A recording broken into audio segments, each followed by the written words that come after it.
and Rajamouli called me and said, recently at a function, I said Sandeep is a new age Ram Gopal Varma, no? And I said that, but now I just now saw the film, and now I think he's Ram Gopal Varma ka baap. Sandeep Reddy Vanga, जिसके साथ film करना ही अपने career को boost देने जैसा है। विजय देवराकोंडा जैसे outsider को स्टार बना देने वाला है। 10 साल में एक हिट देने वाले साहित्य को रीमेक करके ब्लॉकबस्टर दिलाने वाला, रोम कॉम किंग रणवीर को मासेस का फेवरेट बना देने वाला, ग्लेशियर की तरह विलुप्त होने वाले बॉबी देओल को साउथ में मोस्ट वांटेड विलन बना देने वाला, तृप्ति डिमरी को एक फिल्म से अंडररेटेड से ओवररेटेड कर देने वाला। मतलब जो भी इनके साथ काम करे उसका करियर उठता नहीं, उठ जाता है, और वो अपने करियर की बिगेस्ट ब्लॉकबस्टर फिल्म भी देता है।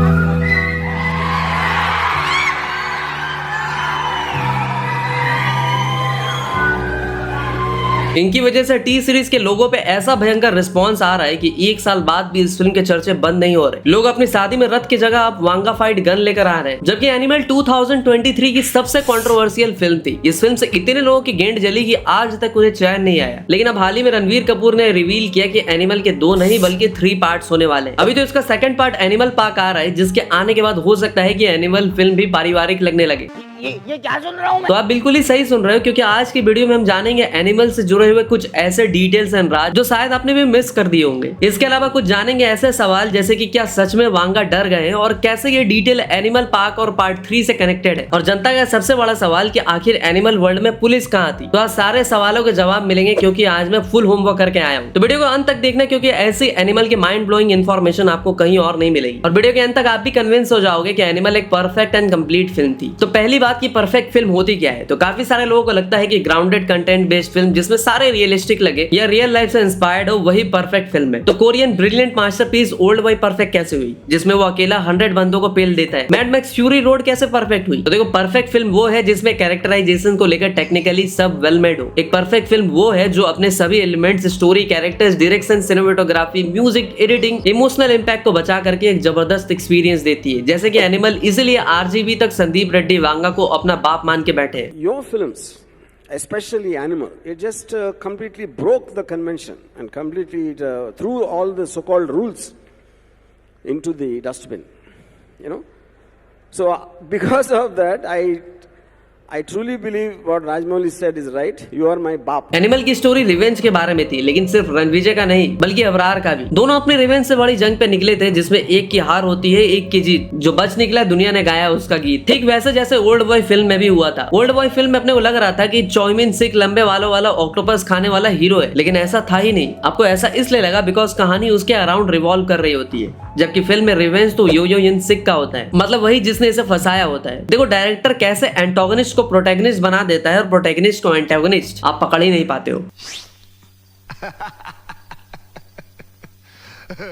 ठीक वैसे ही एनिमल की कहानी सिर्फ रणविजय के अराउंड रिवॉल्व होती है। तो कुछ लोग कहेंगे कि बॉबी की तरह कम सीन्स थे वगैरह। हाँ, क्योंकि संदीप रेड्डी वांगा कैरेक्टर ड्रिवन फिल्में बनाते हैं, स्टोरी बेस्ड स्क्रीन प्ले नहीं होता उनका। कबीर सिंह हो या एनिमल, ये दोनों ही फिल्में कैरेक्टर ड्रिवन फिल्में थी। ऐसी फिल्मों में पूरी की पूरी स्टोरी कैरेक्टर के ही अराउंड होती है। स्टोरी उसके ग्रोथ, एक्सप्लोरेशन, ट्रांसफॉर्मेशन के अराउंड रिवॉल्व करते। इसलिए एनिमल का सेकंड हाफ ऐसा होता है जहाँ रणविजय का अप्स एंड डाउन हमें दिखाया जाता है। अब सब पूछ रहे थे कि एनिमल फिल्म में पुलिस कहाँ थी। सारे पुलिस को क्या रोहित शेट्टी ने अपनी फिल्म में हायर कर लिया था, इसीलिए आज संदीप रेड्डी वांगा को अपनी नेक्स्ट फिल्म भी पुलिस के बारे में बनानी पड़ रही है। वैसे बता दूं कि एनिमल में भी पुलिस थी, भल्लाल देव की दूरबीन से देखते तो आपको दिख जाती। और देव सिंह जी, आपने मेरे लिए मार खाई है ना आज, ये बात मैं याद रखूंगा। इस सीन से पता चलता है कि रणविजय के घर के गार्ड देव सिंह ने रणविजय के एक्ट का इल्जाम अपने सिर ले लिया था, और रणविजय जो राइफल लेकर गया था वो भी इनकी ही थी। इसलिए शायद पुलिस ने इनकी जम के पिलाई नहीं की। बाकी फिल्म में रणविजय ने जिस को मारा वो सब क्रिमिनल और गुंडे थे, और काफी सफाई से मारा, इसलिए कभी वो जेल नहीं गया। और फिल्म में रणविजय के पापा बलबीर भी कहते हैं कि अगर मैं अपना हाथ खींच लूंगा तो तू जेल चला जाएगा। बिल्कुल भाई, क्योंकि अनिल कपूर का character in animal Ambani Adani से थोड़ा कम और सोने के नुन्नू वाले टेक्निकल गुरु जी से थोड़ा ज्यादा अमीर होता है, और उसके सारे जगह पे कनेक्शंस होते हैं। एनिमल फिल्म का म्यूजिक तो सबको पसंद था, सारे सॉन्ग्स, बीजीएम सब कुछ चार्ट बस्टर थे। लेकिन क्या आपको पता है कि संदीप रेड्डी वांगा ने फिल्म के म्यूजिक को ही अपने फिल्म मेकिंग और ट्रांसफॉर्मेशन में कैसे यूज किया था? Happy birthday dear papa. Thank you. Happy birthday to you पापा।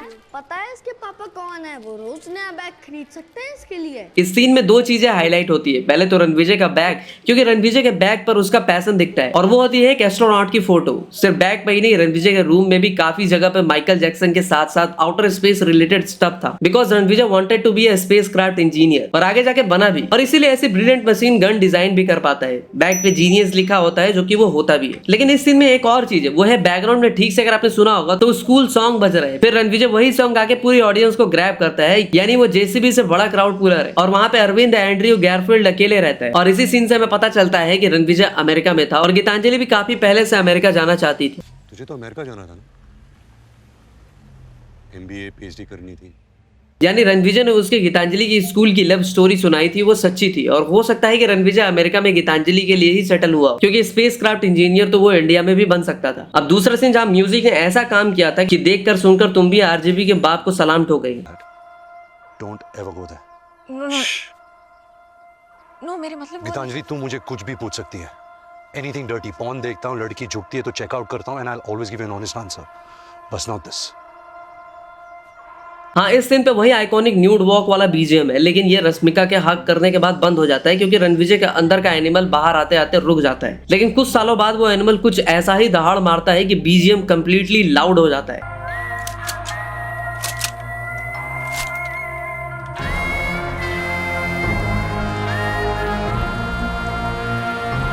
ये सीन रणविजय के रीबर्थ को सिंबलाइज करता है, और उसके अंदर के एनिमल को बाहर आते हुए शो करता है।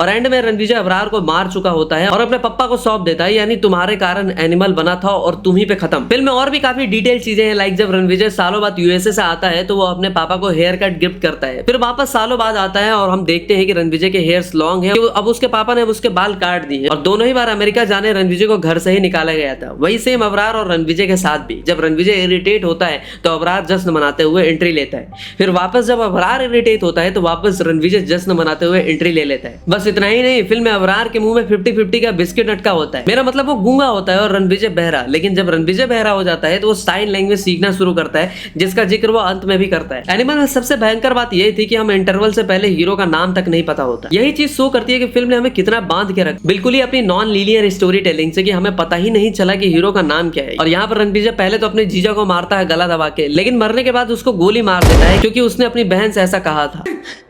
इस बार ऐसा कुछ हुआ ना कॉलेज में तो डराऊंगा नहीं, सीधा गोली मार दूंगा।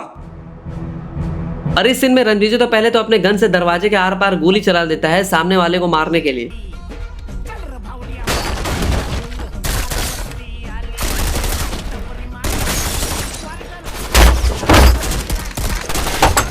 फिर बाद में उसी दरवाजे को एज अ शील्ड यूज करता है। यह सीन इलॉजिकल नहीं बल्कि गन्स की रेंज शो करता है। रणविजय के हाथ में जो गन था उसका डैमेज काफी ज्यादा था और बाकी उनकी गन्स का ऐसा काम। तो भाई बताओ, इतना परफेक्शन लास्ट टाइम कौन सी इंडियन फिल्म में आपने देखा था? डिसाइड कर लो क्या कहना है। एक तो लोग कहते हैं कि बॉलीवुड अच्छी फिल्में नहीं बनाता, और बनाए तो भी दिक्कत। एटलीस्ट भाई खुद की बात की तो इज्जत रख लो। इस फिल्म से एक स्पेसिफिक कम्युनिटी की जली पड़ी है जस्ट बिकॉज ये फिल्म बॉक्स ऑफिस पे ब्लॉकबस्टर रही। कहते हैं कि फिल्म में वायलेंस था, न्यूडिटी थी, कैरेक्टर नेगेटिव था। वही अनुराग कश्यप की फिल्म में भी सारी चीजें सेम होती है। एनिमल में जो सब था, गैंग्स ऑफ वासेपुर में भी सब कुछ होता है। वहां भी सरदार खान घर की दाल से बोर होकर बाहर बिरयानी खाने जाता है, लेकिन उससे किसी को दिक्कत नहीं है क्योंकि वो मास कॉमर्शियल फिल्म नहीं थी। इसीलिए एनिमल से भी कॉमर्शियलिज्म हटा दिया जाए तो अनुराग कश्यप लेवल की फिल्म हो जाएगी, फिर किसी को कोई प्रॉब्लम नहीं होगा। न्यूड सीन्स तो रमन राघव 2.0 में भी थे, फिर वो फिल्म क्यों चली थी? न्यूडिटी से अगर पिक्चर हिट होती तो पूनम पांडे इंडिया की बिगेस्ट स्टार होती। एनिमल से कॉमर्शियलिज्म हटा दो तो कंप्लीटली आर्ट फिल्म बन जाएगी। सिर्फ एनिमल ही नहीं, सलमान भाई की दमंग भी कुछ वैसे ही फिल्म थी। चुलबुल पांडे कैरेक्टर में भी वो नेगेटिव शेड्स में था, लेकिन सलमान भाई की ऑडियंस के लिए इसे कॉमर्शियलाइज किया गया। वरना इसमें इरफान खान जो इसकी फर्स्ट चॉइस थे, अगर वो होते तो फिल्म बिल्कुल ही अलग होती। आखिरकार अनुराग कश्यप के भाई ने जो बनाई थी।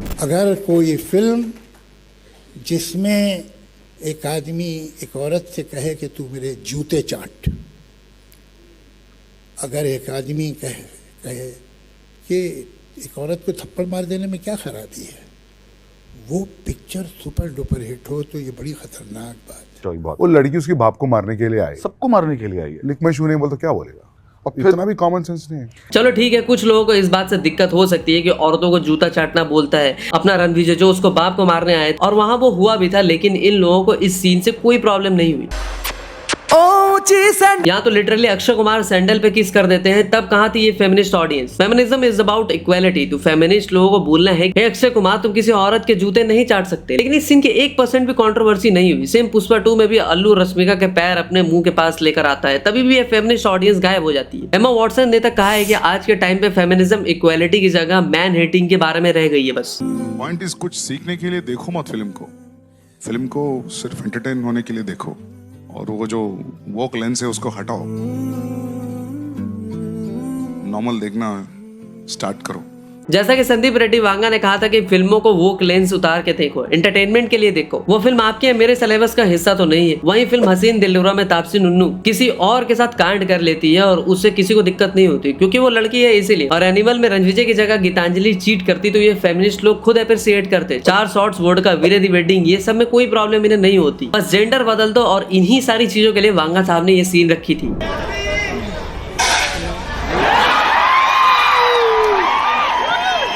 रणविजय गीतांजलि वो कहता है कि मैं तुझे कभी धोखा नहीं दूंगी। डेफिनेटली वो कभी देता भी नहीं, लेकिन पापा के लिए उसकी मैडनेस इस हद तक थी कि वो जोया के साथ चला गया गपागप करने, और यही मैडनेस शो करने के लिए वो सीन भी रखा गया था। रणविजय जानता था कि जोया अपने जान का खतरा उठाकर उस आदमी के पास आई है जिसने 300-400 लोगों को मारा है, इसलिए उसे अपनी जान की कोई परवाह नहीं। तो वो उसे इसीलिए प्यार का नाटक करके गाड़ी में बॉम्ब ब्लास्ट करके दिखाता है कि जिनके लिए तुम जान का रिस्क उठा रही हो उनको तुम्हारी कोई परवाह नहीं। वही जोया रणविजय के प्यार में सब कुछ उगल लेती है। सिर्फ उसकी वाइफ ही नहीं, रणविजय अपने पापा के लिए किसी के भी अगेंस्ट जा सकता था। कुछ लोग कहेंगे कि फिर तो रणविजय चीटर हुआ, वाइफ के साथ धोखा किया, ये बुरा आदमी। हाँ बिल्कुल, और यही तो फिल्म में दिखा भी रहा है कि एक फ्लॉलेस कैरेक्टर हमेशा एक डेड कैरेक्टर ही होता है। दूसरी बात यह भी है कि नोबडी इज परफेक्ट। मतलब आप चाहते हैं कि रणविजय परफेक्ट इंसान रहे, तो वो इंसान कैसे हुआ? भगवान हुआ ना। और एनिमल कोई माइथोलॉजिकल फिल्म है नहीं। वहीं दूसरी तरफ कबीर सिंह में जहाँ कबीर प्रीति को किसी और के बच्चे के साथ भी एक्सेप्ट करने के लिए तैयार हो जाता है, and this is what the madness of love. लेकिन ये चीज इनको नहीं दिखती। पापा के लिए प्यार जोक नहीं, रोग है। I really wish he had died that day.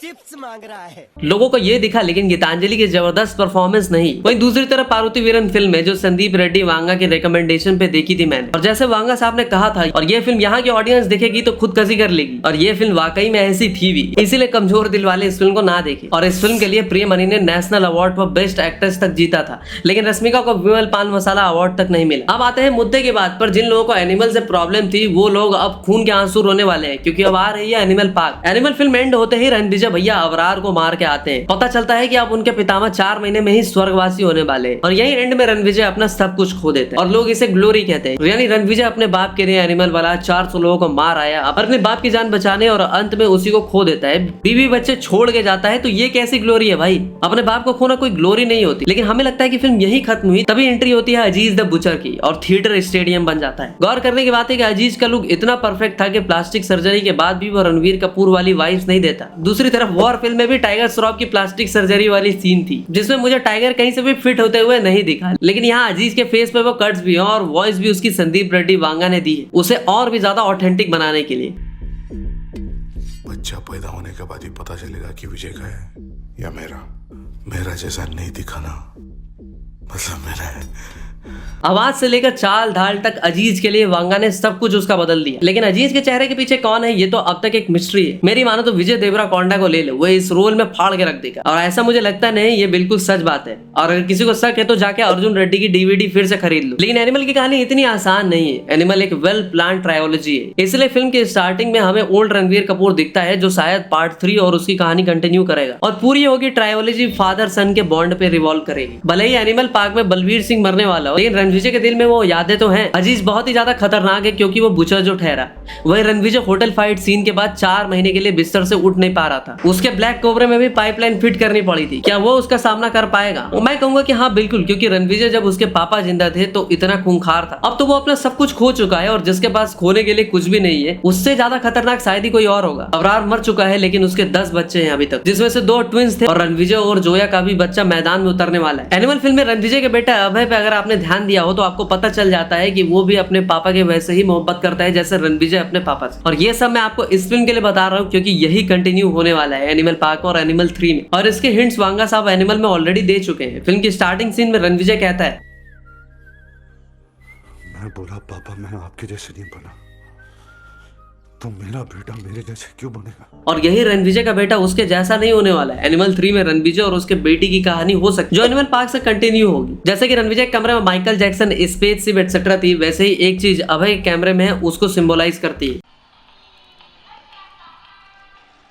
यानी हो सकता है कि रणविजय अगर एनिमल है तो उसका बेटा डायनासोरस। वॉल पे डायनासोरस की उसकी बनाई हुई पेंटिंग भी है। बारबी की तरफ मत देखना, वो उसकी बेटी की होगी। और एनिमल 3 में विलन शायद रणविजय के जीजे का बेटा हो सकता है। टी शर्ट पर भी रेवेल वेलकम लिखा था, प्रभास का स्वागत कर रहे हैं, यानी कि बेटा बाप अपने बाप का ही बाप। और रणविजय की बहन रीत भी रणविजय से डरती थी, उससे रणविजय इतना पसंद नहीं था, खासकर कॉलेज वाले हादसे के बाद। तो हो सकता है कि रीत वरुण का बेटा अजय और एनिमल 1 के सामने है। एनिमल में आपको मशीन गन तो याद ही होगा, जिसे 100-200 लोगों को यूं ही उड़ा दिया था। लेकिन इसके बाद हमें दिखाया गया था कि रणविजय इससे भी बड़ी और खतरनाक गन बना रहा जो फिल्म में दिखाई नहीं गई थी, यानी वो गन फ्रेडी एनिमल पार्क में ले आने वाला है। एनिमल से इतना समझ में आता है कि बाकी संदीप रेड्डी वांगा साहब कब क्या कर दे कोई नहीं बता सकता। खुद रश्मिका तक एनिमल पार्क के वन लाइनर सुनकर शॉक्ड है। He had told one liner about the film, and it blew my mind at the moment when I heard it. The second he told me, and I don't know if he's changed a thing, but I just know that it's going to be madness all over again.